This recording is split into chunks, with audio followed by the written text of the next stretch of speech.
un tema por el que muchas personas preguntan y se refiere a estar muertos y lo que significa estar dormidos. En la Escritura vemos que los términos muerto y dormido se usan para designar una misma realidad. Pero eso se hace con una finalidad. Comencemos. ¿Qué sucede cuando una persona muere? Su alma abandona su cuerpo y, si es creyente, hay una escritura muy importante que es fundamental, es una promesa. Y esa promesa es que al estar ausentes del cuerpo, ¿y qué es lo que está ausente del cuerpo? El alma. Estar ausentes del cuerpo es estar presentes con el Señor. Y esa es una realidad hoy para los creyentes. Recordemos lo que el Mesías nos dijo. Él dijo que vamos a estar con Él. Por ejemplo, en el libro de Lucas, capítulo 23, el Mesías está hablando con uno de esos criminales que estaban a su lado en la cruz. Y les dice, de cierto te digo que hoy estarás conmigo en el paraíso.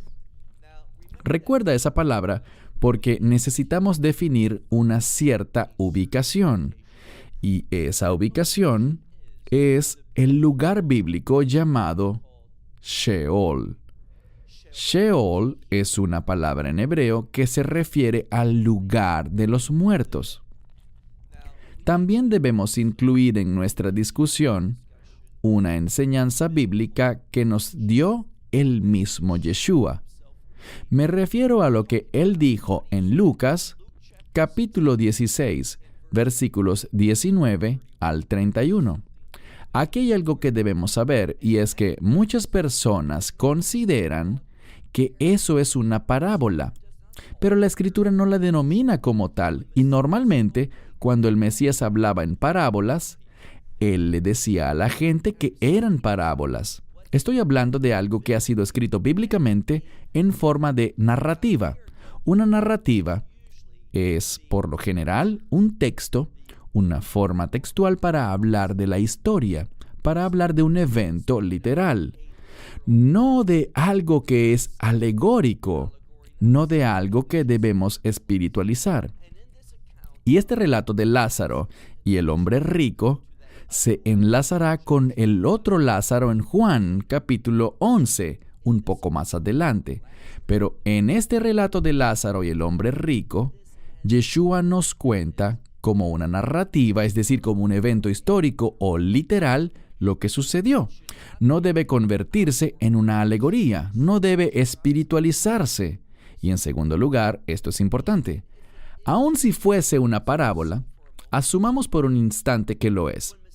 Cuando el Mesías hablaba en parábolas, él usaba situaciones reales, es decir, que no hablaba de algo que fuese inventado, algo fantasioso, algo que no se basara en hechos reales. Muchas veces, él daba ejemplos, y para efectos de esta explicación, tomemos el caso de la mujer que pierde una moneda. ¿No vemos en la Escritura que ella la buscó diligentemente? Él no está hablando necesariamente de algo histórico. Él está usando el relato para dar un ejemplo, pero ese ejemplo se basa en algo verídico. Por eso, no tiene sentido alguno. En ningún lugar de la Escritura vemos a Yeshua relatando algo, diciendo una parábola, dando una enseñanza que no estuviera basada en hechos verídicos, en hechos reales. Nunca dijo algo que no valiera la pena creer. Siempre fue algo que valía la pena creer. Así que él habló del Sheol y habló de dos compartimientos. Recuerden, el Sheol es un lugar para los muertos. Y hablo de quienes murieron antes de la resurrección del Mesías. Les diré el porqué cuando lleguemos allí. Pero por ahora, en tanto avanzamos en nuestra comprensión, debemos entender algo, y eso influye en cómo vemos las Escrituras, sobre todo las del Antiguo Testamento, que tratan sobre la muerte y lo que la gente decía y afirmaba sobre la muerte. Sheol es una palabra en hebreo que designa el lugar de los muertos. el lugar al que iban los muertos antes de la resurrección del Mesías. Y tenía 2 compartimientos. Uno, lo vemos en Lucas capítulo 16, uno se llama Hades. En hebreo, Gehinón. ¿Qué es eso? El infierno, un lugar de tormento. Por cierto, aquel hombre rico fue a ese lugar del Hades. Estaba despierto, estaba consciente, podía hablar, podía ver, tenía experiencias. ¿Quién las tenía? Su alma. Así que nunca crean que un alma está simplemente muerta o dormida. No hay evidencia bíblica de eso. El Mesías nos enseñó, por ejemplo, en Marcos capítulo 12, verso 27, donde dice que nuestro Dios no es un Dios de muertos, sino de vivos. Y habló de Abraham, Isaac y Jacob. Cuando se trata de personas de fe, esas personas están vivas. ¿Y dónde están vivas? Bueno, están vivas en lo que se llama Hek Abraham, en hebreo, un término que quiere decir paraíso. Es a lo que se refería el Mesías cuando le dijo a ese criminal que estaba crucificado en la cruz a su lado: hoy estarás conmigo en el paraíso, en hebreo, Hek Abraham, o el seno de Abraham. Y en estos lugares hay reconocimiento, hay conciencia. En ninguna parte de la Biblia vemos que un alma esté dormida. Más adelante hablaremos de ese término que aplica a quienes se durmieron, pero volvamos al Sheol, el lugar de los muertos antes de la resurrección del Mesías. Cuando alguien moría, su alma iba al Sheol. Pero, ¿a cuál de los 2 compartimientos? ¿Al Hades, Gehinnom o infierno, lugar de tormento, o al paraíso? Y todo dependía en aquella época, pues no aplica para nosotros actualmente. En aquella época eso dependía de la fe. ¿Creía esa persona en la promesa de Dios? ¿En cuál específicamente? En la promesa de un redentor. Un redentor basado en el pacto abrahámico. Aquellos que creyeron, que entraron por fe en el pacto abrahámico, iban al seno de Abraham, al paraíso. Los que rechazaron ese pacto, los que rechazaron la promesa de Dios de un redentor, iban al infierno, o Hades, o Gehinnom, el lugar de tormento en el Sheol. Esto es lo que debemos entender. Sabemos, por ejemplo, que en la primera de Pedro, capítulo 3, al ver la primera de Pedro, capítulo 3, versos 19 y 20, se habla del descenso del Mesías al Sheol, al infierno, y les predicó oigan esto, Él les predicó a aquellas almas que estaban encarceladas. ¿Dónde? En el Hades. Él no las despertó. ¿Por qué? Ellas no podían dormir, estaban siendo atormentadas. Y les predicó a esos individuos desobedientes que habían rechazado la promesa de redención de Dios. Él les habló a ellos, ellos estaban despiertos. ¿Y qué más dice la Escritura? Bueno, por ejemplo, si buscan alguna vez Efesios, en el capítulo 4, comenzando por el verso 7, dice que el Mesías no solo descendió al infierno para predicar, condenar y revelar por qué sufrían esos tormentos, sino que también dice que Él fue a predicarles a los que estaban en el seno de Abraham. ¿Y qué dice la Escritura? En Efesios capítulo 4 dice que Él llevó cautiva la cautividad. ¿Cómo entendemos eso? Bien, de nuevo, cada cosa tiene una respuesta en la Escritura. Al buscar una respuesta correcta, nos vamos a ver un ejemplo en Mateo 27. Vemos en Mateo 27, versos 51 y 50, cuando el Mesías murió, cuando entregó su espíritu, dice que el parójet, aquel velo, se rasgó en dos desde arriba hasta abajo, Y luego vemos que aquellos que estaban en el seno de Abraham, ¿qué les pasó a ellos? Dice que volvieron a vivir y que ellos no salieron de la tumba, sino hasta después de que el Mesías resucitó. ¿Por qué? Porque dicen las Escrituras que Yeshua debe tener precedencia en todas las cosas. Así que su resurrección les dio vida, pero no se manifestaron ni fueron vistos, sino hasta después de que Él hubiera resucitado de entre los muertos. Vemos entonces que el Mesías, dice la Escritura, que Él llevó cautiva la cautividad, y cuando ascendió, ellos también ascendieron hacia el cielo. Por tanto, déjenme citar otra Escritura. Isaías capítulo 5, verso 14. Isaías 5, 14.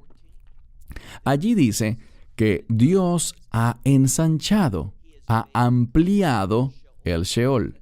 ¿A qué se refiere? Allí hay un mensaje. Cuando Yeshua llevó cautiva la cautividad, cuando vació el seno de Abraham, hoy no hay un seno de Abraham. ¿Por qué? Cuando una persona muere, si es creyente, en el instante en el que muere, es decir, cuando su alma abandona su cuerpo, ¿qué pasa con esa alma? Esa alma pasa a estar ante la presencia del Mesías, a estar con Dios en el cielo. Eso es importante por lo que hemos dicho antes. Estar ausentes del cuerpo es estar presentes con el Señor.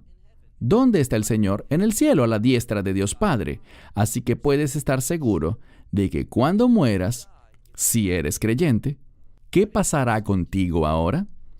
Verás, antes del ministerio del Mesías, si tenías fe en que Dios era un Dios redentor, ibas al paraíso, ibas al seno de Abraham, que se situaba en el Sheol. Pero actualmente, ese lugar está vacío. No es relevante para nosotros. Si eres creyente, si aceptaste el Evangelio, cuando mueras, en ese mismo instante, tu alma irá a la presencia del Mesías, de Jesucristo, allá en el cielo. Y nosotros tenemos eso asegurado. De manera que los que somos creyentes vamos al cielo, es decir, nuestras almas. Y los que no son creyentes van al Sheol, al Hades, que ahora ocupa todo el Sheol, es decir, que ellos descienden al infierno. Y esos individuos estarán allí para toda la eternidad. Pero dense cuenta de algo, hay un cambio. Vemos algo que está en el libro de Apocalipsis, y no quisiera adelantarme mucho, pero hagamos una pausa por un momento y respondamos otra pregunta. Y es una muy buena pregunta. Alguien me envió una pregunta sobre Lázaro. No del Lázaro de Lucas 16, sino del Lázaro de Juan, capítulo 11. ¿Recuerdan a Lázaro, el hermano de María y de Marta de Betania, de la comunidad situada en el Monte de los Olivos, quien era amigo íntimo de Yeshua? Recuerden que una de sus hermanas le envió un mensaje a Yeshua, pues Lázaro estaba gravemente enfermo, y que el Mesías, eventualmente, cuando él llegó a aquella aldea, a ese lugar donde Lázaro se encontraba, él estaba sepultado. Llevaba 4 días en el sepulcro. Ahora bien, esto es lo que debemos entender. Alguien dijo, ¿eso quiere decir que Lázaro estuvo en el cielo 4 días? No. Recuerden que eso fue antes del ministerio de Yeshua, antes de su muerte, entierro y resurrección. ¿Dónde estuvo él? Esto es lo que podemos decir. Normalmente, cuando alguien como Lázaro moría, alguien que tenía fe, cuando moría, su alma iba al seno de Abraham. Pero noten algo. Yeshua, bien sea que el alma de Lázaro estuviera allí y volvió a su cuerpo, o si esta era una situación única, hay algo que sabemos. Por 4 días, durante 4 días, él estuvo literalmente muerto. ¿Y qué pasó? El Mesías lo resucitó de entre los muertos. Él restauró esa alma, que en mi opinión estaba en el seno de Abraham, de vuelta a ese lugar, de manera que Lázaro, y todos conocemos este versículo, Lázaro salió de aquel sepulcro, lo que significa que a través del Mesías tenemos la resurrección y la vida de la que hablamos es la vida del reino, la vida eterna. Esa es nuestra esperanza. Antes de que pasemos al libro de Apocalipsis, quiero abordar este otro asunto que es muy confuso. Es confuso porque a veces no sabemos cómo entender las palabras en la Biblia en el marco de la cultura judía. Y esa es la palabra dormido. En la Biblia, muchas veces se refiere como dormido a personas que han muerto, y nos referimos a muerte literal. ¿Por qué? Bien, les citaré otro pasaje de las Escrituras. Es el Evangelio de Marcos, capítulo 5, verso 35. Ahora bien, en esta sección se habla de un líder de una sinagoga llamado Jair, que en español suele pronunciarse Jairo, pero en hebreo es Jair. Y vemos que Jair es un líder de una sinagoga, y cuando se acercó inicialmente a Yeshua, su hija estaba muy enferma. De hecho, en la Escritura dice justamente que estaba al borde de la muerte, muy cerca, en un estado que está entre la vida y la muerte. Pero al leer Marcos 5:35, encontramos algo. Encontramos que la gente de la comunidad fue y le dijo a Jair: ya no molestes al maestro, al rabí, a Cristo, porque tu hija ha muerto. Fíjense en algo, no hay duda de eso. Al igual que se sabía que Lázaro había muerto, esta joven, que tenía 12 años de edad, había muerto. Estaba literalmente muerta. ¿Pero qué pasó? El Mesías luego dice: ella no está muerta, solo está dormida. Ellos se rieron de él. ¿Por qué? Porque todos sabían que ella estaba definitivamente muerta, pero el Mesías les estaba recordando algo a esas personas: la fe. Verán, la gente de fe no habla de la muerte como un estado definitivo, absoluto, sino que hablamos de ella como estar dormido. Igual hablamos de una persona muerta, pero ¿por qué decimos que la persona está dormida? Bien, hay algo que sabemos. Cuando alguien se va a dormir, ellos esperan levantarse después. La gente se va a la cama de noche, ponen una alarma o le piden a alguien que los despierte, porque se tiene la expectativa de levantarse, despertarse. En el judaísmo, al ver esto en la Biblia, sobre todo en el Nuevo Testamento, y por cierto, si eres de origen judío y conoces la oración llamada Amidá, también conocida como Shemoneh Esrei, hablamos de que Dios es fiel con los que duermen en el polvo. Y no se refiere a aquellos cuya alma está dormida en la tierra, sino que es un eufemismo, es una expresión. Y la naturaleza de esa expresión nos enseña algo. Aquellos que tuvieron fe y han muerto, tienen una expectativa de volver a levantarse, de que no es el final, de que la muerte no es absoluta. Esperamos una resurrección. Con respecto a la resurrección, en las Escrituras hay distintos eventos que hablan de la resurrección o usan la resurrección para definirlos. Uno es nuestra esperanza bendita. La podemos ver o leer en 1 Corintios 15. Es vista como una resurrección, y sabemos esto.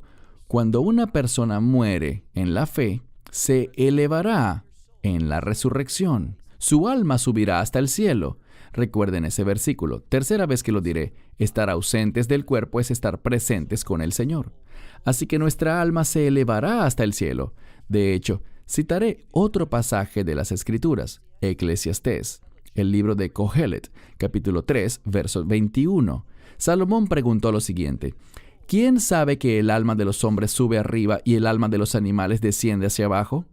Pero hay que tener cuidado con algo. Al tratarse de libros como el de Eclesiastés, En él, Salomón hacía muchas preguntas y luego las respondía, pero se trataba de preguntas que se hacía la gente. Así que no hay que tomar una afirmación del libro de Eclesiastés y sacar teología de allí cuando él hacía preguntas o hablaba desde una perspectiva distinta. Lo mismo sucede con Job. En el libro de Job muchas veces hablaban sus amigos y no lo hacían desde la fe. Ellos afirmaban eso que ellos creían, que habían oído, que la sociedad promovía, pero no quiere decir que eran cosas ciertas. Por eso es muy peligroso tomar las afirmaciones de los libros de Eclesiastés y Job. A veces el mismo Job hacía una afirmación basado en una creencia errónea, basado en lo que había oído decir a sus supuestos amigos y lidiaba con eso. No era un hecho teológico. Él estaba lidiando con algo en lo que la gente creía, por lo que debemos tener mucho cuidado. Pero vemos en el libro de Marcos capítulo 5, cuando Yeshua le habla a Jair, y todos decían que su hija había muerto. Él dijo, ella no está muerta, solo está dormida. Es decir, tengan fe en la resurrección. Sí, está muerta, pero ella se levantará. Y Yeshua les va a dar el ejemplo. Él va a hacer un milagro para confirmar esa esperanza que tenemos de la resurrección. Hay una resurrección cuando morimos siendo creyentes. Al estar ausente del cuerpo, nuestra alma asciende al cielo. Ese es un tipo de resurrección de la cual Él está hablando. Y también sabemos algo más. Hay una resurrección con la esperanza bendita para aquellos que están, ¿qué? Que ya están muertos. Hablemos un poco de esa esperanza bendita y me refiero al rapto. Cuando leemos 1 Corintios 15, y por cierto, si han estado siguiendo nuestro estudio en inglés del libro de 1 Corintios 15, vamos por el capítulo 14, así que en pocas semanas, 3 semanas, llegaremos a ese lugar crítico de 1 Corintios 15. Y ahí se nos enseña que en un abrir y cerrar de ojos, en un instante, con el sonido del shofar, el Mesías descenderá. ¿Y qué ocurrirá? Nos encontraremos con Él en el aire, es decir, en el cielo. ¿Quiénes? Los creyentes. ¿Y qué pasará? Dice allí que los que ya están muertos. Cuando Él habla de los muertos, Él aclara que no son sus almas, sino sus cuerpos. ¿Qué pasará con sus cuerpos? Al morir, el cuerpo se descompone, y no importa qué pasó con el cuerpo físico. Si una persona es incinerada al morir, y según la ley judía no se debe hacer eso, pero esa es una tradición, porque da igual lo que le pase al cuerpo. Puede que el cuerpo lo hayan cortado en pedazos y esparcido por el mundo, que lo hayan metido en ácido o en el fuego, lo que sea. Nada es un problema para Dios. Con Dios todo es posible. Así que en ese momento, sin importar dónde estén tus cenizas, Dios las reunirá en un instante, las reintegrará y serán transformadas en un nuevo cuerpo. Ese es solo el cuerpo. Y las almas que han estado en el cielo, las de aquellos que ya habían muerto, esas almas serán reunidas con un cuerpo nuevo. Y ellos estarán con el Mesías tal como lo estaban antes, y seguirán estando con Él en el cielo. Los que aún estemos vivos, si seguimos vivos en ese momento y aún no hayamos muerto, si aún estás vivo, ¿qué sucederá? Tu cuerpo será transformado en un nuevo cuerpo. Tu alma estará con ese nuevo cuerpo, obviamente, porque aún estás vivo, no has muerto, no ha ocurrido esa separación entre el cuerpo y el alma. Serás transformado y elevado y te encontrarás con el Mesías en el aire, y todos seremos llevados al cielo, donde pasaremos el tiempo que quede hasta el establecimiento del reino milenial. Esto es lo que sabemos acerca de las distintas resurrecciones, pero quería enfocar nuestra atención a Apocalipsis capítulo 20, porque al final del reino milenial hay una resurrección, y esa es una resurrección que es muy similar a lo que leemos en el libro de Daniel, capítulo 12, versículos 1 y 2, donde dice que habrán muchos que despertarán, algunos para la vida eterna y otros para la muerte eterna. Bueno, ese es un hecho. Y los que irán hacia la muerte eterna, sus almas estarán en el Hades, en el infierno. Pero al final de ese reino de 1000 años, serán resucitados para el juicio ante el gran trono blanco. Sus cuerpos no, solo sus almas. Y estarán allí y serán condenados porque todos, sin excepción, los que van al juicio del trono blanco serán condenados. ¿Por qué? Por una razón principal, porque sus nombres no están inscritos en el libro de la vida del Cordero. ¿Cómo haces para que se inscriba tu nombre en el libro de la vida del Cordero? Lo haces al aceptar el Evangelio, al decir sí, soy un pecador, y sí, confío en lo que el Mesías hizo en mi nombre cuando murió en la cruz, y mis pecados fueron transferidos a Él, y por eso Él murió en la cruz, y su justicia fue transferida, imputada a mí. Por tanto, puedo confiar en que cuando muera, iré ante Dios, y Él verá la justicia de su Hijo en mí, por su gracia, por su misericordia, por su perdón, y seré aceptable para Él debido a la perfección del Mesías. No la mía, yo soy pecador, pero mis pecados han sido procesados, han sido quitados, y la justicia de Dios, la justicia de su Hijo me ha sido dada. De manera que tenemos eso asegurado. Pero los que estarán en el juicio del trono blanco, al final de Apocalipsis 20, todos aquellos que han muerto serán resucitados. Ahora bien, sus almas han sido atormentadas en el infierno durante todo el tiempo que llevan muertos, y van a ser resucitados. Todos van a dar sus muertos. Algunos dirán eso porque dice que el mar, la tierra y todo tal vez tiene que ver con sus cuerpos, algún tipo de reunificación, pero eso es irrelevante. Sus almas son la esencia. Así que dice que no importa cómo haya muerto alguien o dónde estén muertos, serán traídos todos ante ese juicio del gran trono blanco. Serán condenados y todas esas almas irán al infierno para su último lugar de destino, que es ese lago que arde con fuego y azufre para toda la eternidad. Así que ustedes deciden, pueden rechazar el Evangelio o pueden aceptarlo. Si lo rechazan, van a ir ante el juicio del gran trono blanco, experimentarán una resurrección, pero es una resurrección para condenación, para enfrentar la vergüenza y la muerte perpetua, y finalmente terminarás en ese lago que arde con fuego. Pero aquellos que reciban el Evangelio, que digan, sí, yo soy un pecador, pero sí, yo confío en el Mesías, yo creo que Él murió en la cruz por mí, y creo que resucitó al tercer día. Entonces, ¿qué? Entonces nuestras almas, al morir, en ese instante, nuestras almas irán a la presencia de Dios.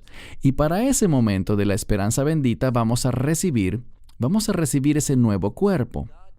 Dios pone todo esto muy, muy claro. En ninguna parte vemos que en las Escrituras diga que un alma está dormida. Solo dice que los muertos están dormidos, pero es una forma de decir que debemos tener fe en esa resurrección. Por eso dice, no se preocupen por la muerte, pues es como irse a dormir, porque van a levantarse de nuevo. Bien, diré esto de nuevo. Cuando alguien muere en esta época, si es creyente, esa persona irá enseguida, en ese mismo instante, a la presencia de Dios. Y si alguien muere habiendo rechazado el Evangelio, en ese mismo instante su alma irá al Hades, donde permanecerá hasta el juicio del gran trono blanco. Y después del juicio del gran trono blanco, volverá a ser arrojado al Hades, y el Hades y sus almas serán arrojados a ese lago que arde con fuego para siempre. No hay cambios, esa es su condición eterna. Pero los que somos creyentes, estaremos en el instante mismo de nuestra muerte con el Mesías Yeshua, y en ese momento de la esperanza bendita vamos a recibir un nuevo cuerpo. Y para el momento de la segunda venida del Mesías, como lo dice Primera a Tesalonicenses, capítulo 3, verso 13, vamos a venir con Él. Los santos vendrán con Él para gobernar y reinar con Él durante esos 1000 años. Y el término de esos 1000 años, cuando finalice el juicio del gran trono blanco, entonces Dios establecerá la nueva Jerusalén. Y allí estaremos en nuestra ubicación eterna, la nueva Jerusalén. Y nada cambiará el cuerpo glorioso que tendremos, ese cuerpo del reino que recibimos en el rapto, y experimentaremos la eternidad con Dios, con ese Cordero, con el león de la tribu de Judá. Experimentaremos ese maravilloso estado de hallarnos en su presencia, conociendo sus bendiciones, viviendo sus promesas para toda la eternidad. Así que dense cuenta de que ninguna escritura dice que las almas andan dormidas. Es un eufemismo para la creencia en la resurrección de aquellos que han muerto en la fe. Y los que no, ellos también serán resucitados, pero como dijimos, para ir al juicio del gran trono blanco. Bien, mi esperanza es que, de cierta manera, este estudio, leyendo algunos pasajes de las Escrituras que espero hayan anotado, para que luego los puedan revisar por ustedes mismos, hayan traído claridad sobre este tema. Shalom. Esperamos que te hayas edificado con el mensaje de hoy y lo compartas con otros. Te invitamos a seguir nuestros estudios cada semana por este canal y por el portal de YouTube de Amarás a Israel. También puedes descargar nuestra aplicación móvil gratuita, Mi Estudio Bíblico. Finalmente, para obtener más información sobre nosotros, visita nuestra web amarasaisrael.org, donde encontrarás otras conferencias de Baruch en audio, video y texto. Hasta el próximo programa. Que el Señor te bendiga en Yeshua HaMashiach, Jesús el Mesías, mientras caminas con Él. Shalom desde Israel. De Israel. De Israel. De Israel.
Al tratarse del libro del Apocalipsis, algo que despierta el interés de muchas personas es saber quiénes son los dos testigos del Apocalipsis en el capítulo 11.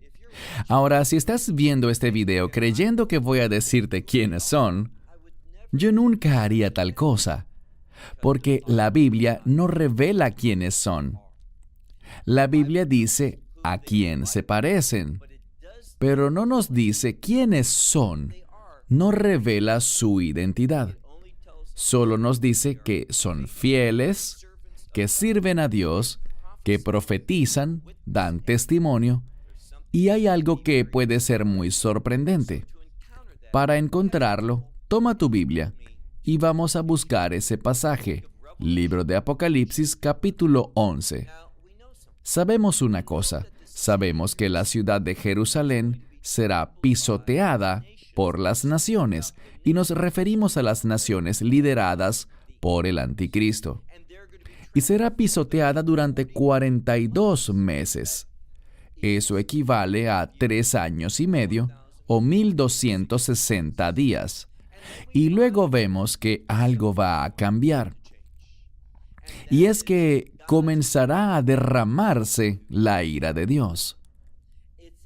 Es en la segunda mitad de la semana 70 de Daniel que la ira de Dios comienza a derramarse sobre el mundo. Yo diría que el ministerio, la obra, la profecía de estos dos testigos va a ocurrir durante el tiempo de la ira de Dios. Y lo que vamos a ver es que estos dos testigos son fieles y, sin embargo, son odiados por el mundo. Esto nos revela algo, y es que, en términos generales, al mundo no le gusta la profecía. Es tan decepcionante que uno de los lugares de donde menos se esperaría que vinieran los sermones hoy en día sea de los profetas. Esto es un gran error. Deberíamos centrarnos en los profetas porque la revelación de los profetas nos dice qué hacer para que seamos hallados fieles en los últimos días. Iniciemos. Apocalipsis 11, y vamos a empezar con el verso 3. Literalmente dice, y yo daré mis dos testigos. Esto muestra un carácter hebraico, porque en hebreo podemos usar la palabra noten, dar, en el sentido de poner o colocar. Así que esto se entendería mejor así. Yo pondré mis dos testigos, los pondré en el lugar, los asignaré a este ministerio.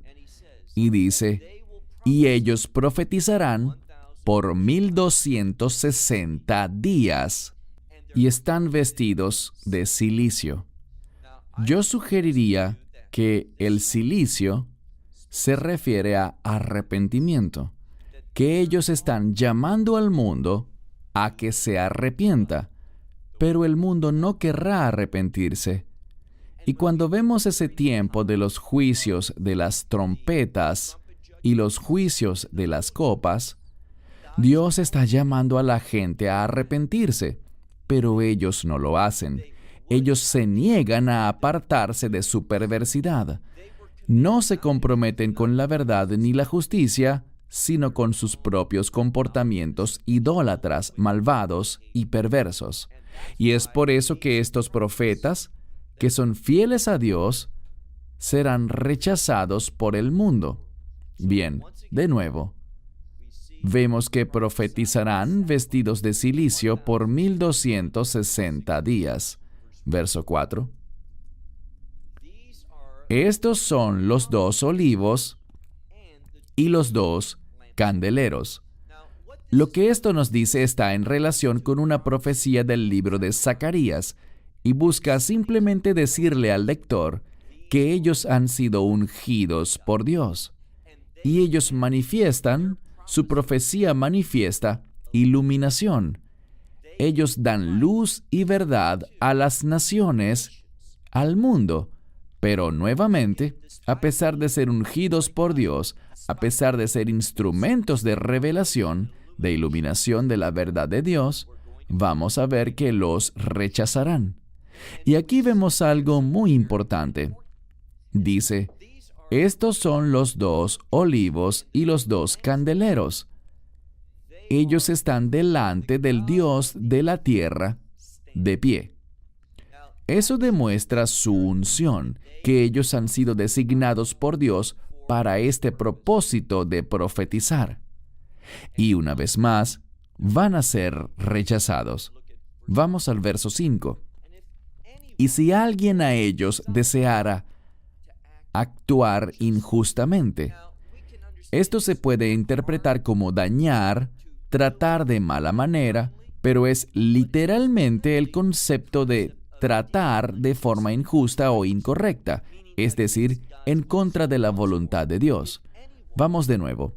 Si alguien contra ellos deseara comportarse injustamente, fuego saldrá de la boca de ellos y consumirá o devorará a sus enemigos. Y si alguien deseara, una vez más, ser injusto o incorrecto con ellos, en este caso es necesario que él, es decir, ese que es malo o injusto, es necesario que él sea ejecutado. Verso 6. Estos tienen autoridad. No nos referimos a uno o al otro, sino que hablamos de los dos. Estos tienen autoridad de cerrar los cielos para que no llueva en los días de su profecía. Así que, cuando ellos profeticen, esos días no caerá la lluvia. Ahora bien, ya sabemos que están llamando a la gente a arrepentirse. La gente del mundo está en una condición de rebeldía, maldad, desobediencia. Y debido a eso, cuando en la Escritura dice que no caerá la lluvia, significa que Dios no dará su bendición. El mundo no está en una condición espiritual que permita que Dios los bendiga. Se comportan de manera injusta e incorrecta. Como sabemos, están muy inmersos en el pecado. Así que Dios no da su bendición. Ellos dos van a cerrar los cielos. Tienen esa autoridad. Esto nos hace pensar en Elías. Elías profetizaba cuando Israel estaba inmersa espiritualmente en el pecado, en una gran desobediencia, en gran corrupción espiritual. Y él llamó al pueblo a arrepentirse, y durante esos días no llovió. Él cerró los cielos, por supuesto Dios le había ordenado hacerlo. Y también nos dice que no solo no lloverá durante esos días de su profecía, sino que también dice, y ellos tienen autoridad sobre las aguas para convertirlas en sangre. Esto es importante porque nos lleva a recordar a Moisés. Moisés significa un cambio. Vemos que Moisés no solo tenía el poder de convertir el agua en sangre, sino que vean otra cosa, y para herir la tierra con toda plaga cuantas veces ellos quisieran.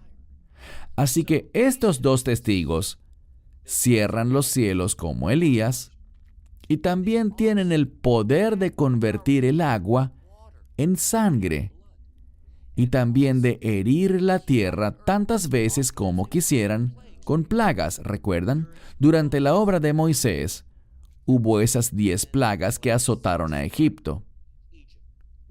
Y este es el asunto importante.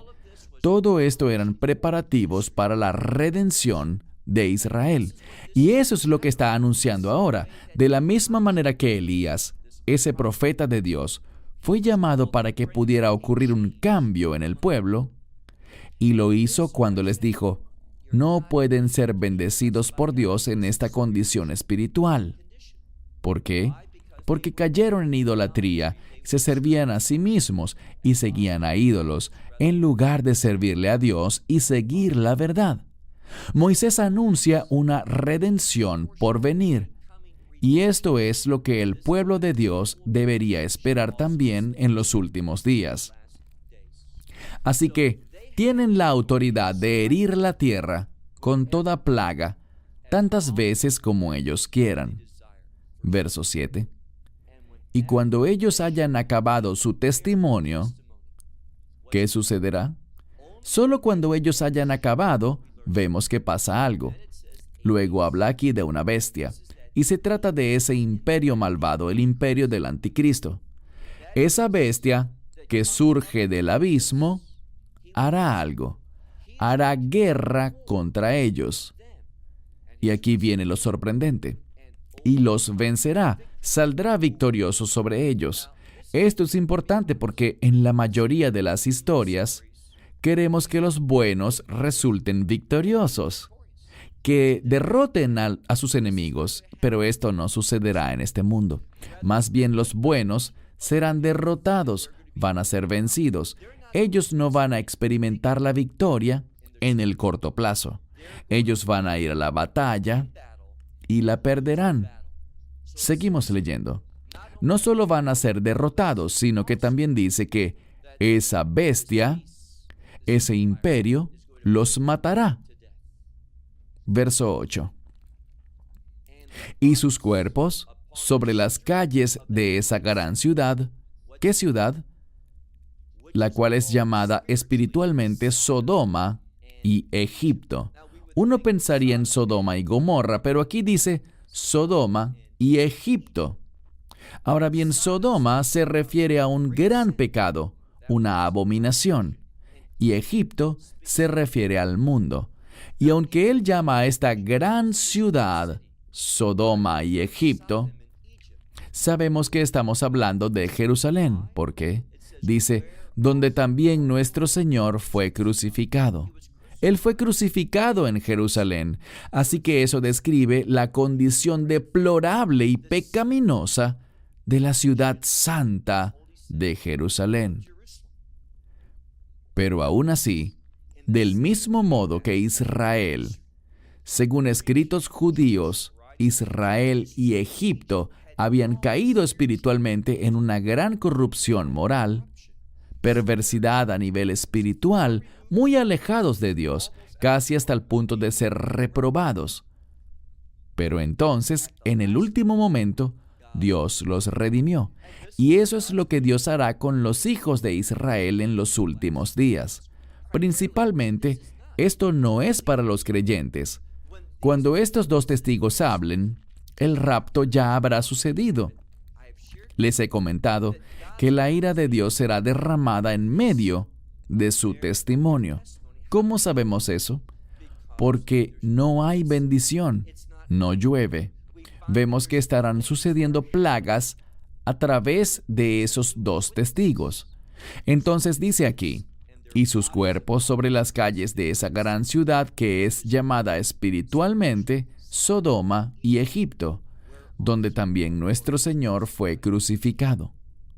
Verso 9. Y los que provenían del pueblo, de las tribus, y de las lenguas y las naciones, verán los cuerpos de ellos por 3 días y medio. Yo sugeriría que esos 3 días y medio son simbólicos, equivalentes a 3 años y medio. Cuando el cuerpo de creyentes sea perseguido, pues el imperio del anticristo hará guerra contra ellos, y como dice el capítulo 13 del libro de Apocalipsis, al referirse a esa bestia que emerge del mar, que hará la guerra contra los santos y los vencerá. Esto es lo que dice. Así que es algo similar. ¿Cuál es el propósito de esto? Yo creo que es para enseñarle a Israel eso que ellos verían con respecto a los creyentes, la congregación de los redimidos, la iglesia siendo perseguida, viendo cómo los matan. Pero sabemos algo. Al final de ese tiempo, cuando Dios diga, ya basta, ocurrirá esa esperanza bendita, ese rapto, y vamos a ver lo que les pasa a los dos testigos, que es muy similar a lo que había pasado con el cuerpo de creyentes. Volvamos al verso 9. Y los que provenían del pueblo, de las tribus, de las lenguas y de las naciones, verán a los cadáveres de ellos, los cuerpos, por 3 días y medio. Y esos cuerpos no se permitirá que sean enterrados en una tumba. ¿Qué es eso? Negar la sepultura es un acto en el que se trata al otro de manera vergonzosa. El mundo querrá avergonzar y despreciar a estos hombres de Dios, estos profetas fieles, estos dos testigos que Dios va a ungir y a enviar a este mundo. En lugar de escuchar la verdad, el mundo va a rechazar la verdad. El mundo despreciará y avergonzará a aquello que es verdadero para Dios. Verso 10. En el verso 10 nos encontramos con algo que vemos frecuentemente, y eso se refiere a aquellos que residen en la tierra. Comúnmente en el libro de Apocalipsis se habla de los residentes de la tierra y los residentes del cielo. No tiene nada que ver con el lugar donde están físicamente, sino que tiene que ver con su compromiso, su ciudadanía, si pertenecen al mundo o si pertenecen al reino. Así que, los que pertenecen al mundo, los que no tienen relación de pacto con Dios, esos son, como dice aquí, los residentes de la tierra. Veamos el verso 10. Y los que residen en la tierra se gozarán sobre ellos y se alegrarán y se enviarán regalos los unos a los otros. Esto es lo opuesto a lo que deberíamos ver. Ellos deberían estar de luto por la muerte de esos dos hombres fieles, de esos testigos santos, de estos profetas. ¿Pero qué es lo que hacen? Eso de dar regalos los unos a los otros, ¿a qué nos recuerda? Eso mismo, Purim. Eso que está escrito en el libro de Esther. Lo que se habla en el libro de Esther acerca de la victoria del pueblo de Dios. Se envían regalos unos a otros. Aquí es lo opuesto. Es por la presunta derrota de estos dos testigos, los testigos de Dios, sus profetas, que ellos se envían regalos unos a otros. Eso es justo lo que no se debe hacer según los principios de la verdad bíblica. Así que ellos enviarán regalos los unos a los otros, y se gozarán y se alegrarán. Veamos ahora el final del verso 10. Porque estos dos profetas, ¿qué hacían? Decían la verdad, pero ¿qué pensaba el mundo de eso? Estos dos profetas atormentaban, ¿a quién? A los que residen en la tierra. Eso solo nos revela que los que pertenecen al mundo van a odiar la profecía. Verso 11. Y después de estos 3 días y medio, ¿qué pasará? El Espíritu viviente enviado de Dios entrará en ellos, y ellos se levantarán sobre sus pies. Y cuando eso pase, cuando el Espíritu de vida regrese a ellos, ellos se pondrán de pie, y en ese momento, dice aquí, un gran temor les sobrevendrá a quienes los vean. Verso 12. Y oyeron una gran voz del cielo que les decía: suban aquí. Ellos oyeron y presenciaron una voz del cielo hablarle a estos dos testigos que fueron asesinados, que fueron avergonzados, a quienes se les negó la sepultura, tendidos en las calles de Jerusalén por 3 días y medio, en deshonra. Pero tras ese lapso de tiempo, dice aquí que el Espíritu viviente de Dios entró en ellos, y se levantaron sobre sus pies, y entonces oyeron una voz del cielo diciendo: suban aquí. Y subieron a los cielos en una nube, y sus enemigos los vieron. Y en esa hora sucedió un gran terremoto. Bíblicamente hablando, un terremoto es un propósito. Cada terremoto en la Biblia tiene una relevancia mundial. Es para todo el mundo. Lo que sucedió no era solo para ciertas personas, sino para todas las personas. Ellos presenciaron una resurrección. Esto es importante porque siempre que se menciona o se insinúa el término resurrección, ¿qué nos viene a la mente? El reino. He enseñado eso muchísimas veces en varios de nuestros estudios. Ellos fueron vencidos en el mundo natural, en sus cuerpos. ¿Y qué? No les den tanta importancia a sus cuerpos, a sus vidas. Denle importancia a la obediencia, a cumplir los objetivos, los propósitos de Dios. Si mueres, ¿qué importa? Si te odian, ¿qué importa? Si el mundo te deshonra y te desprecia, ¿qué importa? Al final Dios va a hablarte y su espíritu, el espíritu mismo de vida, entrará en ti. Te pondrás de pie y te llamará para que vayas al cielo. Eso es lo que dice aquí. Y todos los enemigos van a presenciarlo. Volvamos a la mitad del verso 12. Y los enemigos los verán, y en esa hora hubo un gran terremoto, y 1/10 parte de la ciudad cayó. Un énfasis en el juicio. Se ve entonces el juicio cuando ellos subían. En esa misma hora en que ellos subían hubo esa relevancia, esa insinuación del juicio de Dios. Ahora pasemos a la segunda parte del verso 13. Dice: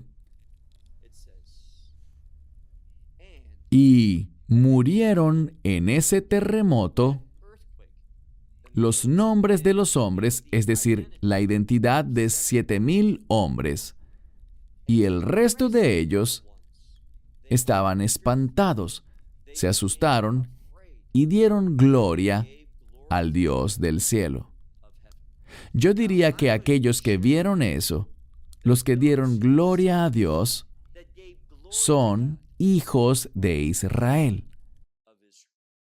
Esto mayormente, aun cuando los testigos les hablaron a todos, pero ¿desde dónde hablaban? No tenemos que adivinar. Dice claramente que era en Jerusalén. Eran los profetas del Dios de Israel y le hablaban principalmente a Israel. Ellos fueron los que presenciaron esto y le dieron gloria a Dios. Ellos fueron cambiados por la profecía. Y quiero cerrar con esta última cosa. Es la profecía lo que puede traer grandes cambios a tu vida. Estudia la profecía. No es por casualidad que Dios usara 2 testigos que eran profetas de Él. No importa cuál es su identidad, si Dios hubiera querido que lo supiéramos, nos lo habría revelado. Pero lo que sí nos dice es que su pueblo estaba en un estado de corrupción espiritual. Ellos reflejaban al mundo en lugar de reflejar la verdad de Dios. Pero con la revelación profética habrá un cambio en el pueblo verdadero de Dios. Ellos oirán la profecía y van a arrepentirse. Ellos van a darle la gloria a Dios. Eso es lo que esos 2 testigos le traerán a los hijos de Israel. Y cierro con eso. Hasta una próxima ocasión. Shalom desde Israel. Shalom from Israel. Esperamos que te hayas edificado con el mensaje de hoy y lo compartas con otros. Te invitamos a seguir nuestros estudios cada semana por este canal y por el portal de YouTube de Amarás a Israel. También puedes descargar nuestra aplicación móvil gratuita, Mi Estudio Bíblico. Finalmente, para obtener más información sobre nosotros, visita nuestra web amarasaisrael.org, donde encontrarás otras conferencias de Baruch en audio, video y texto. Hasta el próximo programa. Que el Señor te bendiga en Yeshua HaMashiach, Jesús el Mesías, mientras caminas con Él. Shalom desde Israel. Desde Israel. Desde Israel. Desde Israel. Shalom y bienvenidos a Vía Haftaj Israel, una frase hebrea que significa amarás a Israel. Esperamos que se queden con nosotros, ya que nuestro maestro, el Dr. Baruch, nos compartirá una enseñanza expositiva de la Biblia. El Dr. Baruch es profesor titular del Instituto Sera Abraham, con sede en Israel. Aunque todos los cursos en el instituto se imparten en hebreo, el Dr. Baruch se complace en compartir esta enseñanza en inglés con doblaje al español. Para más información, visítenos en amarasaisrael.org o descargue nuestra aplicación móvil Mi Estudio Bíblico. Aquí está Baruch y la lección de hoy. Si queremos caminar con éxito en este mundo, necesitamos la ayuda del Espíritu Santo. Si hay una verdad que pudiese compartir con ustedes y que cambiaría sus vidas, sería esta: que confíen y descansen en el liderazgo del Espíritu Santo y que le puedan conocer solo mediante una vida de oración activa, solo mediante la humildad, solo mediante un verdadero deseo de hacer la voluntad de Dios. Así y solo así, el Espíritu Santo se manifestará a tu vida. Si eres creyente, ¿tienes al Espíritu Santo? Sí, lo tienes. ¿Habita en cada creyente? Sí, Él vive en todo creyente. Pero si no estamos caminando en humildad, en fidelidad y de acuerdo al plan de Dios, buscando ser usado por Él para sus propósitos, entonces el Espíritu Santo, aunque Él es poderoso, aunque Él es fuerte, no experimentaremos ni su fuerza ni su poder. Toma tu Biblia y ve conmigo al libro de Hechos, capítulo 19. Libro de Hechos, capítulo 19. Tengo que decirles que muchas denominaciones utilizan esta escritura de una manera incorrecta. La utilizan para justificar una de sus doctrinas, y el problema es que la malinterpretan por completo. El detalle está en que no es un tema difícil. Esta escritura es muy simple con respecto al principal punto teológico al que debemos prestar atención. Pero cuando estudiamos las Escrituras, ahora estamos en el libro de Hechos, y hemos visto en capítulos anteriores, por ejemplo en Hechos 10, cuando Pedro hablaba y compartía el Evangelio, vimos que el Espíritu Santo cayó sobre creyentes gentiles, es decir, que el Espíritu Santo llegó para morar en ellos. Y si revisas los detalles, ¿qué hicieron de inmediato? Hablaron en lenguas. ¿Por qué señalo esto? Porque algunos dirán que es únicamente después de una segunda experiencia, a la cual señalan como el bautismo del Espíritu Santo, y que ellos ven como un evento separado de la llegada del Espíritu Santo. Allí es que podrán hablar en lenguas. Muchos grupos enseñan y creen que eso sucede tras un segundo acto del Espíritu Santo en el creyente. Y puedo decirles que muchas veces se me han acercado personas y me hablan de una manera un tanto agnóstica, un tanto misteriosa, y me dicen: ¿lo recibiste? ¿Lo tienes? Y si uno no sabe de lo que ellos están hablando, entonces te dicen: ay, pobrecito, eres espiritualmente inmaduro, no tienes lo que realmente necesitas, necesitas que te enseñen un camino mejor.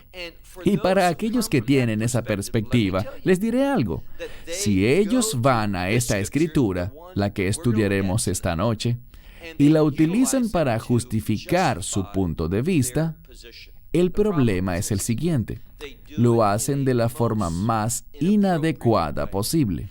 Arrancan esta escritura de su verdadero sentido, con el fin de justificar su falsa doctrina. Antes de avanzar, les diré algo más. ¿Creo yo en el bautismo del Espíritu Santo? Sí, creo en él. ¿Lo entiendo como un evento posterior a la llegada del Espíritu Santo para habitar en el creyente? No, no lo veo así. La llegada del Espíritu Santo y el bautismo del Espíritu Santo para mí es lo mismo. ¿Cuándo sucede? En el momento en el que recibes el Evangelio. Pero eso no significa que el Espíritu Santo funcionará poderosamente en tu vida, y lo dijimos al principio. Si no estás caminando en humildad, si no estás caminando en fe, si no estás deseando que la voluntad de Dios sea hecha en tu vida, si no tienes el deseo de magnificar y glorificar al Señor, el Espíritu Santo estará en ti, pero tú lo estarás contristando y no verás el poder, su poder, siendo manifestado en tu vida y a través de tu vida con el fin de ministrar a otros. Y eso describe a la vasta mayoría de la gente. Así que vamos a mirar con cuidado los primeros 12 versos de Hechos 19.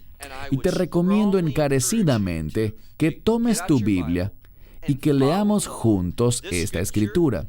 No depende tanto de la versión que tengas, porque realmente no es una escritura difícil de traducir.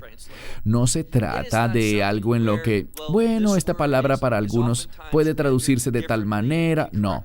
Cuando lo analizamos, el problema no está en el idioma, la gramática, ni la interpretación de estas palabras. No, el problema es el siguiente: que la gente trae sus doctrinas teológicas preconcebidas y quieren forzar a que esta escritura los justifique. Ese deseo, con frecuencia, causa que vean las cosas incorrectamente. No debemos traer nuestra teología a las Escrituras, sino que al contrario debemos venir a la Escritura para poder recibir la teología adecuada. Así que, dicho esto, miren por favor en el libro de Hechos capítulo 19, verso 1. Estudiaremos esto con mucho detenimiento y vamos a ver cómo la manera como con frecuencia esta escritura es interpretada no es realmente lo que quiere decir. ¿Cómo la interpretan normalmente? Bien, dicen que hay un grupo de discípulos que son creyentes en el Mesías y que aunque habían creído, no habían recibido el Espíritu Santo, por lo que fue necesario que Pablo viniera e impusiera sus manos sobre ellos y les enseñara una manera más excelente para que recibieran el bautismo del Espíritu Santo. Obviamente, ya tenían su presencia porque eran discípulos, pero eso no es para nada lo que revela esta escritura. Eso es lo que enseñan muchas denominaciones. Les diré esto, no quiero mencionar la principal denominación que entiende mal este asunto. Ella tiene muchas cosas buenas, pero en esta área en particular se encuentra escrituralmente errada. ¿Qué dice literalmente este pasaje? Leámoslo juntos desde el verso 1. Dice: y Apolos, aconteció que él estaba en Corinto. Quizás sea mejor decir, mientras Apolos se encontraba en Corinto, vemos que Pablo estaba pasando por las regiones superiores y llegó a Éfeso. Así que vemos a Apolos en un lugar y a Pablo en otro. Esto solo está preparando el escenario, hablando sobre cómo estos dos hombres estaban ministrando en lugares diferentes. Una vez más. Y aconteció que mientras Apolos estaba en Corinto, Pablo estaba pasando por las regiones superiores y llegó a Éfeso y halló a ciertos discípulos. Lo primero que vemos es que este término, que en hebreo es tamadim, aquí tenemos la palabra en griego, es un término muy amplio. ¿Qué quiero decir? Bien, habían muchos tipos de discípulos, así que simplemente encontrarse a unos discípulos no te da la garantía, es incorrecto y es equivocado. No es válido asumir de plano que se trata de discípulos del Señor Yeshua, que son creyentes en Él, que han sido bautizados en el nombre de Yeshua. Es decir, que entienden su ministerio, su muerte, sepultura y resurrección, y que han recibido esto como el fundamento de su esperanza de reino. Simplemente dice que ellos son discípulos, que Pablo encontró allí a ciertos discípulos. Y noten lo que hizo. Pablo, un hombre sabio y con discernimiento, hizo algo. Les preguntó: ¿recibieron ustedes al Espíritu Santo después de haber creído? Bien, ¿cuál es la verdad normativa? Es decir, lo que es verdad y es una norma para todos los creyentes. ¿Cuál será? Después de creer, y esto es un participio que se refiere a una acción pasada, así que es después de haber creído, ¿recibieron ustedes al Espíritu Santo? Ahora, el orden en griego es al revés, y la razón para esto es que recibir al Espíritu Santo es el énfasis. Pablo está enseñando algo. Es normativo. Esta es la forma como funciona. Alguien recibe al Espíritu Santo después de haber creído. Pero la clave es que en ese momento es cuando se recibe el Espíritu Santo. Él está practicando discernimiento. Él quiere ver, bien, ellos dicen que son discípulos, así que quiero verificarlo y los probaré para ver si ellos recibieron al Espíritu Santo después que creyeron.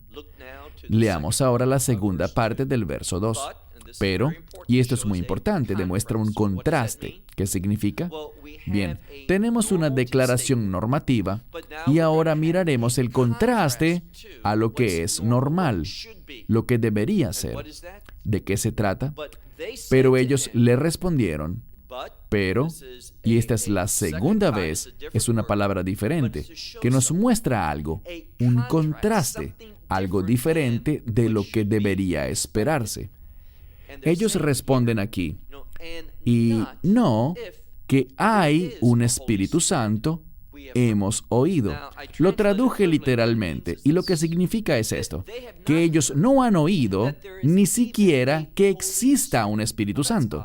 Eso es extraño. Quiero decir, ellos no saben nada sobre el Espíritu Santo. Ellos creyeron, pero no recibieron al Espíritu Santo y ni siquiera saben que exista un Espíritu Santo. Esta es una verdad importante que debemos recordar. Y noten lo que Pablo dice en el verso 3. Y les dijo a ellos, y esta es una conjunción diferente, basado en su información, lo que ellos le dijeron, nosotros ni siquiera hemos oído que exista un Espíritu Santo. Basado en esto, Pablo les responde, ¿en quién, pues, fueron bautizados? Bien, en este caso estamos hablando del bautismo en aguas, y aparentemente ellos fueron bautizados, pero vemos algo. El bautismo no era algo que fuese nuevo en el Nuevo Testamento, es decir, en el tiempo de Yeshua y de los discípulos. ¿Por qué lo digo? Bien, lo sabemos por la historia judía. Vamos a lugares que existieron antes del ministerio del Mesías, de que Él viniera a este mundo. Y encontramos que allí existen mikvaot, es decir, baptisterios. ¿Con qué propósito? Servían para limpieza ceremonial, con el fin de arrepentirse, es decir, darle la espalda al pecado y empezar a servir a Dios. Hagamos una pausa y entendamos algo. Cuando alguien se bautiza, hay un par de cosas que deben entender. Una es que ellos están allí, en ese día, deseando obedecer a Dios. La obediencia no nos salva, pero si queremos ser salvos, tenemos que querer obedecer a Dios. Si alguien dice, Dios, yo quiero que me salves, pero no tengo el menor deseo de obedecerte, ni hacer tu voluntad, ni de serte fiel, esa persona no está lista para ser salva. Esa persona no es candidata para el Evangelio. Ahora, si esa persona dice, ¿sabes qué? Yo quiero desesperadamente hacer tu voluntad, pero estoy atado al pecado. Bien, ¿acaso no lo estamos todos? El Evangelio nos libera, pero tenemos que desearlo. Así que, en primer lugar, la gente era bautizada frecuentemente mucho antes del nacimiento del Mesías, mucho antes del ministerio de Juan el Bautista, y eran bautizados por esa razón, porque querían servir a Dios, dejar el pecado y querían tener una pureza, ser limpios de todas las impurezas de su vida. Entonces, Pablo les dijo, leamos de nuevo, ¿en quién, pues, fueron ustedes bautizados? Y ellos respondieron, en el bautismo de Juan. Bien, esto es significativo. Juan, como recordarán, llamaba a la gente desde el desierto hacia el río Jordán para sumergirse allí.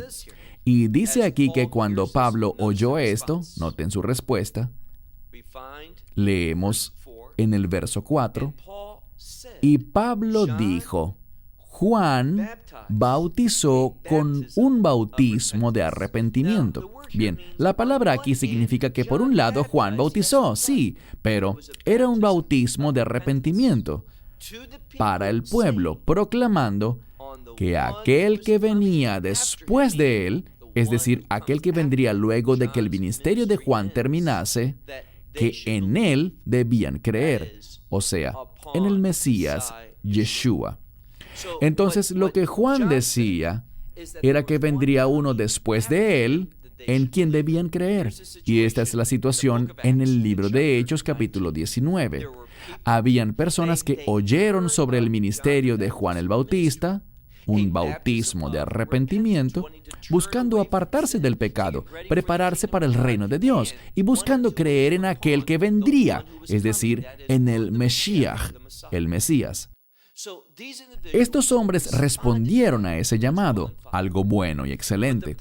Pero el problema es que ellos no sabían de quién se trataba este que vendría después. Es decir, ellos sabían que era el Mesías, que se trataba del Cristo, pero desconocían la identidad del Mesías.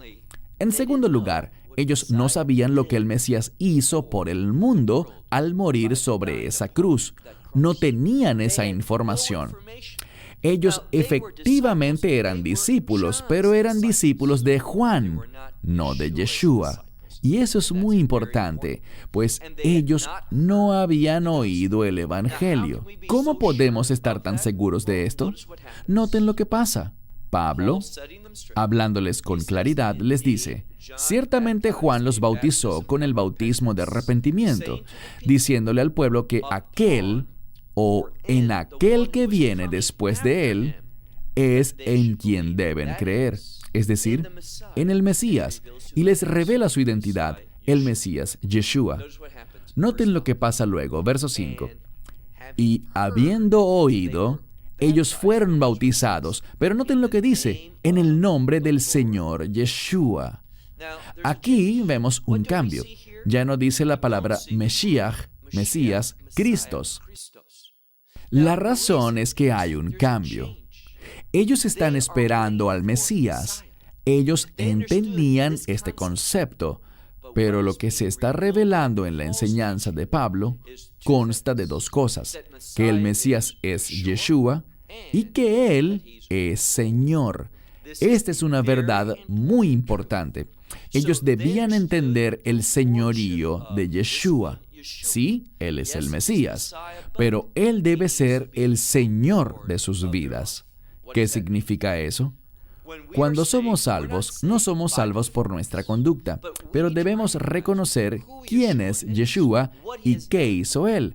Y con esto me refiero a su muerte, sepultura y resurrección. ¿Por qué lo hizo? Para pagar el precio total y eterno de nuestro pecado. ¿Y en qué se convierte Él para el creyente? Se convierte en el Señor. Él es Señor de señores y Rey de reyes para toda la humanidad, pero no toda la humanidad lo quiere reconocer. Sus creyentes sí lo hacen y debemos demostrar eso. ¿Somos salvos por demostrarlo? No, no lo somos, pero habiendo sido salvos por su gracia, somos llamados a demostrar su gobierno en nuestra vida. De eso se trata ser un discípulo. Así que, tras oírle, fueron sumergidos o bautizados en el nombre del Señor Yeshua. Y noten lo que pasa, verso 6. Y Pablo, imponiendo sobre ellos las manos, obviamente eran sus manos, pero simplemente dice las manos. ¿Por qué eso importa?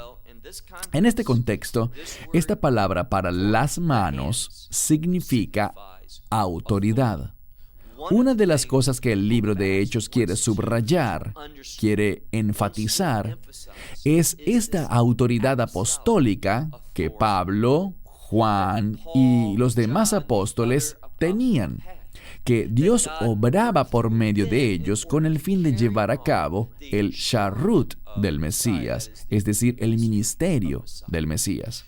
Vemos que esta autoridad era manifestada, como hablábamos antes en el estudio que hicimos de Hechos capítulo 8 hace unos meses atrás, sobre la autoridad que se manifestaba al imponer las manos. Mira de nuevo el verso 6.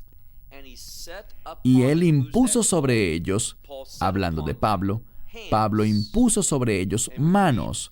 Y leemos aquí que el Espíritu Santo vino, y esto es importante, el Espíritu Santo vino sobre ellos, y tenemos dos cosas que ocurrieron. Ellos hablaron en lenguas y también profetizaron. Entonces vemos una expresión milagrosa de este poder, Y vamos a estudiar más sobre el hablar en lenguas cuando la Escritura refiere a este tema con más detalle. Pero ahora mismo solo enseñaremos que ellos hablaron en lenguas y noten algo más. Ellos profetizaron. ¿Cómo podemos entender este pasaje? Bien, algo que es revelado consistentemente en la palabra de Dios es que el hablar en lenguas es un don que demuestra el poder de Dios, la unción de Dios, demuestra algo inusual. ¿A qué me refiero? Al ámbito milagroso. Lo que la Escritura está haciendo de manera muy breve, y de nuevo hablaremos más sobre el hablar en lenguas, qué es y qué no es, cuál es su propósito y mucho más, cuando la Escritura habla en mayor detalle al respecto. Pero para nuestro propósito de hoy, limitaremos nuestro campo de estudio solo a la Escritura con la que estamos lidiando ahora. Vemos lo milagroso y luego vemos profecía. Y aquí profetizar implica hablar la verdad de Dios. A menudo la profecía no se trata tanto sobre lo que pasará a futuro, sino que lo que hace es contar y revelar lo que es apropiado para un cambio positivo, de modo que podamos estar posicionados donde debemos estar a futuro, tanto en el futuro cercano como en el futuro distante. Así que la profecía siempre está relacionada con la palabra de Dios. Y esto es lo que debes notar. Este es el principio que hallamos en el libro de Hechos. Vemos algo que demostró el Mesías con su vida y ministerio. Vemos milagros realizarse, que son una especie de ayuda visual con el fin de enseñar, confirmar y demostrar y agregarle sentido a la palabra de Dios. En otras palabras, los milagros capturan la atención de la gente. Ellos ven el poder de Dios y son movidos a creer, aceptar y responder a la palabra de Dios. Así que los milagros con frecuencia sirven como confirmación de la palabra de Dios o guían a la gente a oír y obedecer la palabra de Dios. Pasemos al verso 7. El verso 7 es único. Podemos leerlo y decir, bueno, está allí porque señala un dato numérico real, y es verdad. Pero ¿no tendrá otro significado? ¿Qué es lo que dice? Todos los hombres eran como unos 12. Todos los que estaban allí recibieron al Espíritu Santo, el bautismo, la presencia del Espíritu Santo. Los que llegaron a la fe tras oír sobre Yeshua, sobre su obra, eran alrededor de 12. Y creo que mínimamente podemos decir esto. El número 12 hace referencia al pueblo de Dios. Lo que descubrimos es que ni siquiera un compromiso tan serio como el que tenían estos discípulos de Juan los catalogaban como hijos de Dios. Eso solo sucedería al comprometerse con Yeshua. Y lo que esta escritura, verso 7, al final aquí, lo que dice es que esto define o les da una vinculación con Israel. Ellos eran discípulos, habían creído ciertas cosas, pero no conocían la verdad sobre el Mesías, es decir, quién era Él, qué había hecho y cómo deberían responder ante Él. Y voy a subrayar esto en un momento. Debemos conocer quién es Él y conocerlo por nombre, Yeshua. Tú no puedes simplemente creer en un Mesías, tienes que conocer el nombre del Mesías. Y no solo saber quién es Él, sino lo que ha hecho y por qué lo ha hecho. ¿De qué hablo? Bien, de su obra sobre el madero, recibiendo el castigo de nuestro pecado. Él pagó el precio, recibió el castigo para que nosotros, oye bien, para que nosotros pudiésemos recibir el perdón, para que podamos entrar a un nuevo pacto ratificado por su sangre y convertirnos en el pueblo de Dios. Debemos conocer quién es Él, debemos conocer lo que Él ha hecho y debemos responder adecuadamente ante Él, es decir, reconocerlo personalmente como Señor Todopoderoso. Estas son las cosas que Israel, por eso el 12 se menciona aquí, que Israel necesitaba hacer y que Israel todavía necesita hacer. Avancemos al verso 8. Ahora, Pablo, noten el siguiente lugar que es mencionado, la sinagoga. Lo que él hizo aparentemente fue llevar a estas personas desde donde estaban y los trajo a la sinagoga, porque leemos que, entrando a la sinagoga, ¿qué hizo? Obviamente estos nuevos creyentes querían saber más y hablaba. Me gusta esto, una palabra muy especial. Él hablaba valientemente, es decir, él hablaba, y esta palabra incluye el sentido de valentía, pero también franqueza o claridad. Él hablaba las verdades simples, lo hacía con valentía, y una de las implicaciones es que a él no le importaba lo que los demás pensaran. Pablo no buscaba complacer a la gente. Él no intentaba ser popular, y hemos visto un par de veces que Pablo no atraía estas grandes multitudes todo el tiempo. De hecho, muchas veces fue golpeado, echado a la cárcel, expulsado de la ciudad. Y un buen ejemplo aquí es que él habló valientemente en la sinagoga, y lo hizo por 3 meses. El 3 significa revelación. Pablo quería revelarle la verdad a la sinagoga y se quedó en ese lugar por 3 meses. ¿Y qué hacía? Bien, tenemos la misma palabra, la palabra dialego. Dialego, hablar, pero de un lugar hasta el otro extremo, es decir, detalladamente. Por 3 meses, él detalladamente hablaba la palabra de Dios en esta sinagoga. Pero noten que él hablaba detalladamente y él los convencía. La gente era persuadida hacia la fe. ¿Y de qué hablaba él convincentemente? Aquí está la clave. De cosas concernientes al reino de Dios. Espero que no te pierdas esto. Cuando Pablo hablaba y discipulaba y revelaba, el énfasis era las cosas relacionadas con el reino de Dios.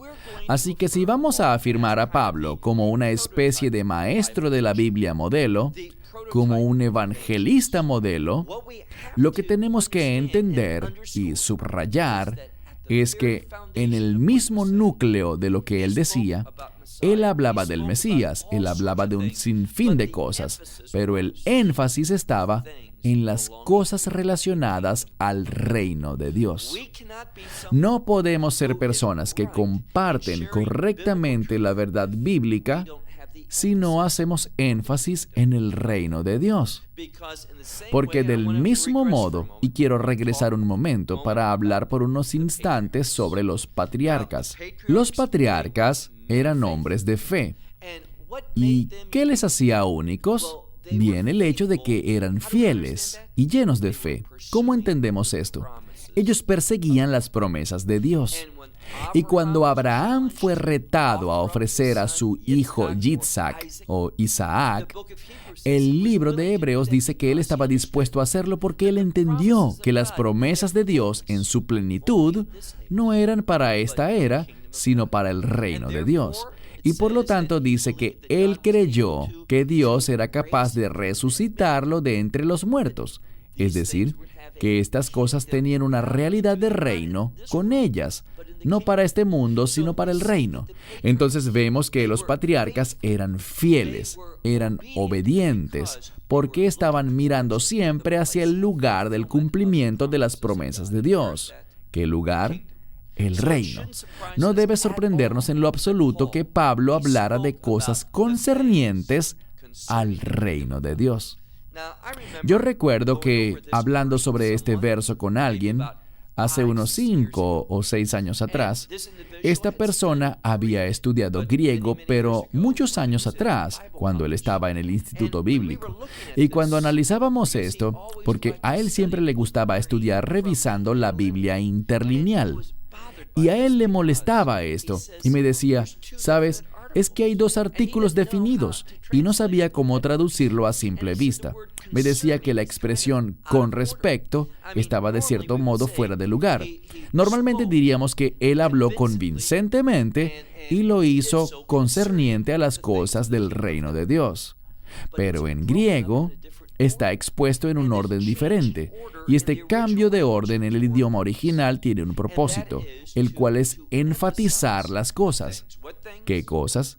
Las cosas concernientes al reino de Dios, pero las cosas en la frase ocupa un lugar de preferencia, un lugar de énfasis e importancia.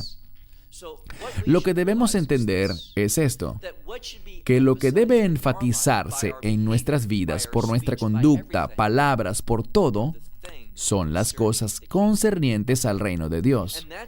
Y por esto es que Yeshua enseñaba con mucha frecuencia, especialmente en el libro de Lucas, con mucha frecuencia sobre cómo era el reino de Dios, sobre cómo entenderlo.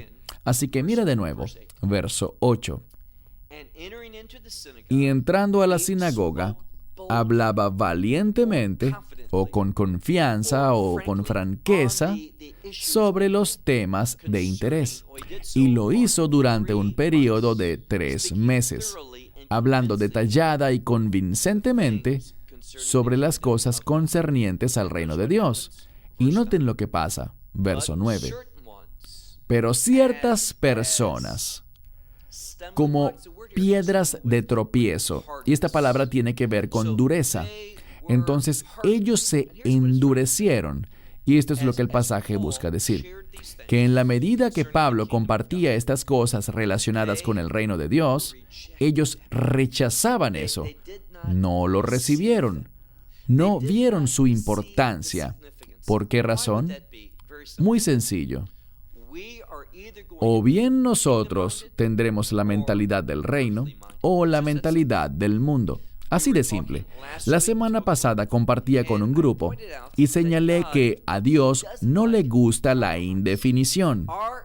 Nuestro Dios, ¿qué dice la Biblia? Frío o caliente, bueno o malo. Somos luz o tinieblas. Todos estos extremos. Dios no habita en el medio. Él habita, ¿dónde? En la perspectiva correcta. Él está con la luz. Ahora, por supuesto que si caminamos por un lugar de tinieblas, Él está allí, como nos enseña David en los Salmos. Pero el punto que quiero hacer es que encontramos la bendición de Dios, su unción, su provisión, en la luz, en la obediencia, en las cosas que reflejan su carácter. Mira de nuevo. Habían ciertos hombres que se endurecieron a sí mismos y no creyeron. Noten cómo estas cosas van de la mano. Cuando nos endurecemos para las cosas de Dios, eso no me interesa, allí no es donde está mi mente, allí no es donde quiero estar, estas no son cosas que considero importantes, eso no es lo que quiero hacer con mi vida. Cuando hablamos así, enfrentaremos efectos adversos. ¿Cómo cuál?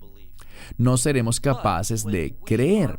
Pero cuando perseguimos las cosas de Dios, cuando tomamos la revelación de Dios y vemos cuáles son las promesas de Dios, diremos, ¿sabes qué? Yo quiero perseguir eso, quiero experimentar eso, quiero manifestar la gloria de Dios, quiero hacer lo que Él me ha llamado a hacer. Bien, ese deseo de caminar en obediencia a Él producirá la unción de Dios, incluso antes de ser salvos, con el propósito de que Dios se moverá para que recibamos la salvación. Ahora, ¿qué significa esto? Significa que Dios siempre es parte de la salvación. ¿Y cómo nos aseguramos de que Dios se mueva en nuestras vidas? No hablo de manipulación, no hablo de que nosotros le ordenemos a Dios hacer nada, o que causemos que Dios haga algo. Eso es ridículo. Lo que la Escritura dice es esto. Existen leyes espirituales y de la misma manera que cuando obedecemos una ley, vemos un resultado, del mismo modo, espiritualmente, cuando obedecemos una ley espiritual, Dios ha prometido responder de cierta manera. Y por lo tanto, por ejemplo, les cito esto: si lo buscas, lo encontrarás. Pero si no estás interesado en Él y rechazas la revelación, entonces Él lucirá muy distante para ti.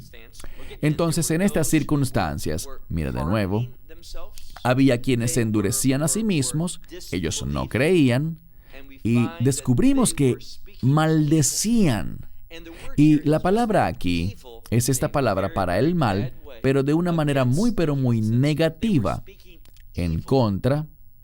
Noten lo que dice: ellos maldecían el camino. Me gusta este término, el camino. ¿Por qué? Compartí con ustedes varias veces y no lo haré de nuevo, pero si miras en el libro de Éxodo, lo que descubrimos es que Moisés estaba buscando a aquel que era llamado el camino, que Dios le mostrara el camino. ¿Y quién es ese camino? Bueno, muchos de los comentaristas rabínicos dicen que era el Mesías.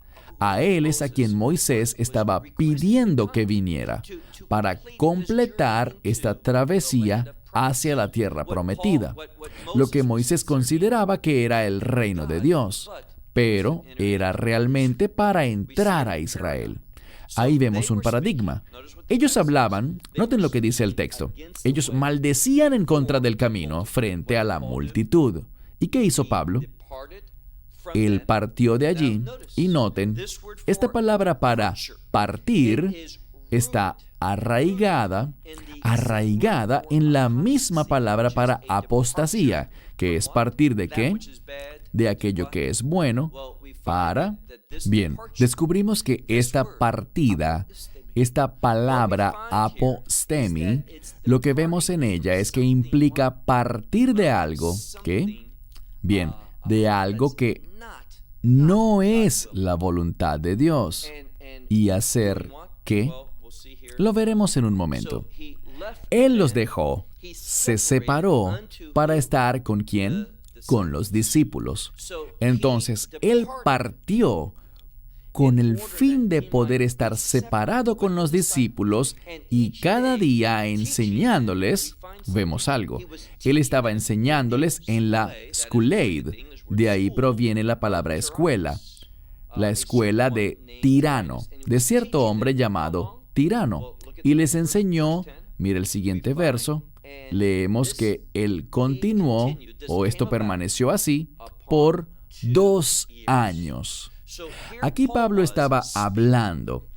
Dejó a aquellos que endurecieron sus corazones, que no creían, se separó de ellos.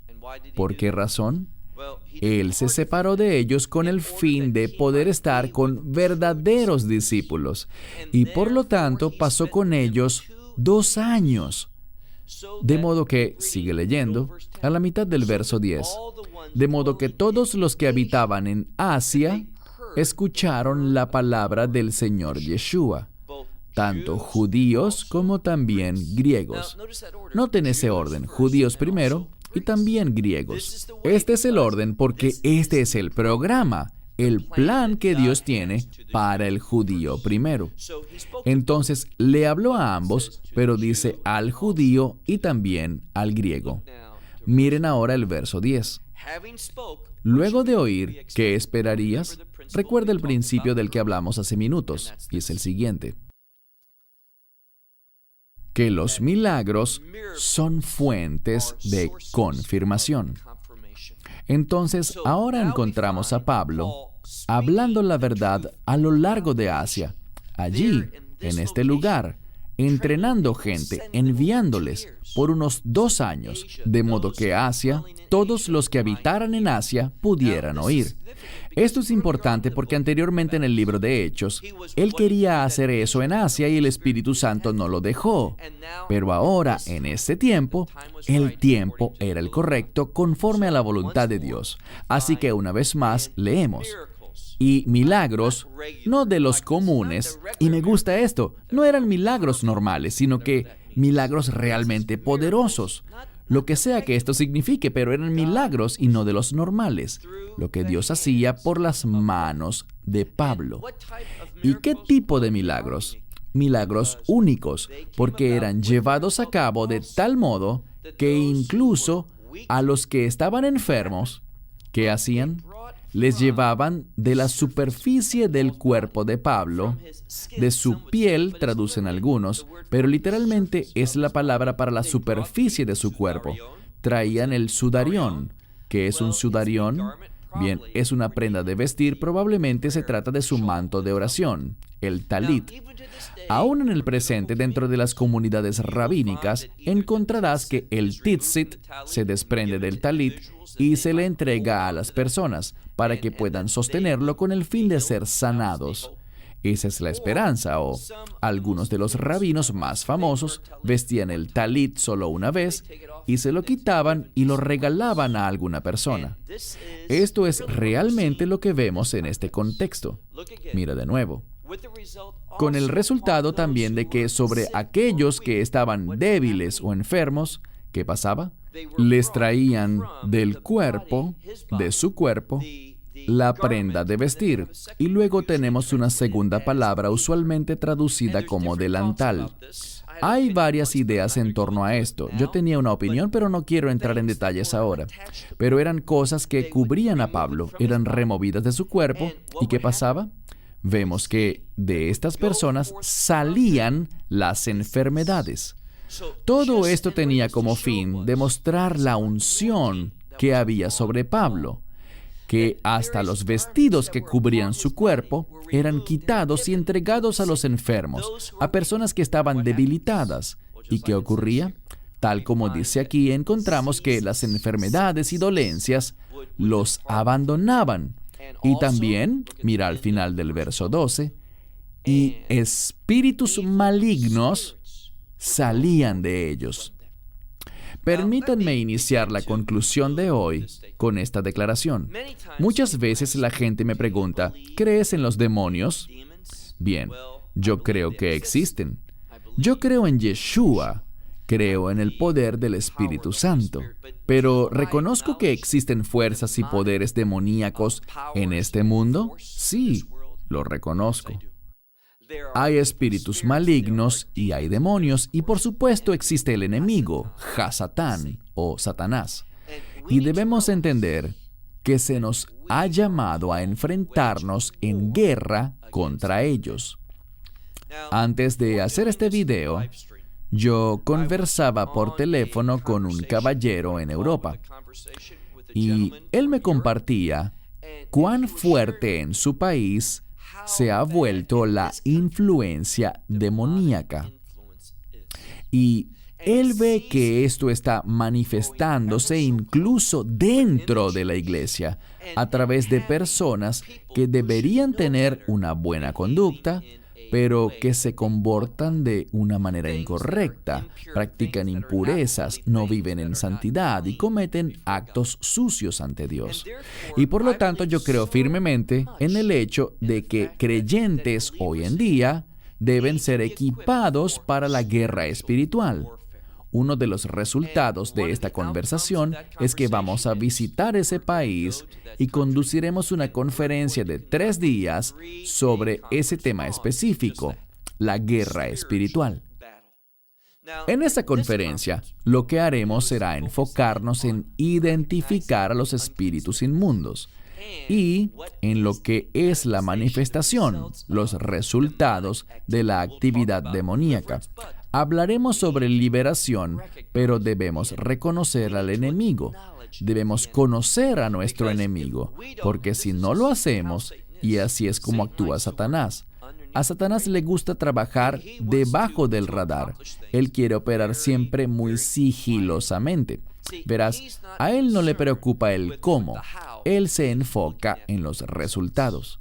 Y por lo tanto, los creyentes debemos entender lo que el libro de Apocalipsis dice, y es lo siguiente, que Él sabe que su final se acerca y ha descendido con gran fervor.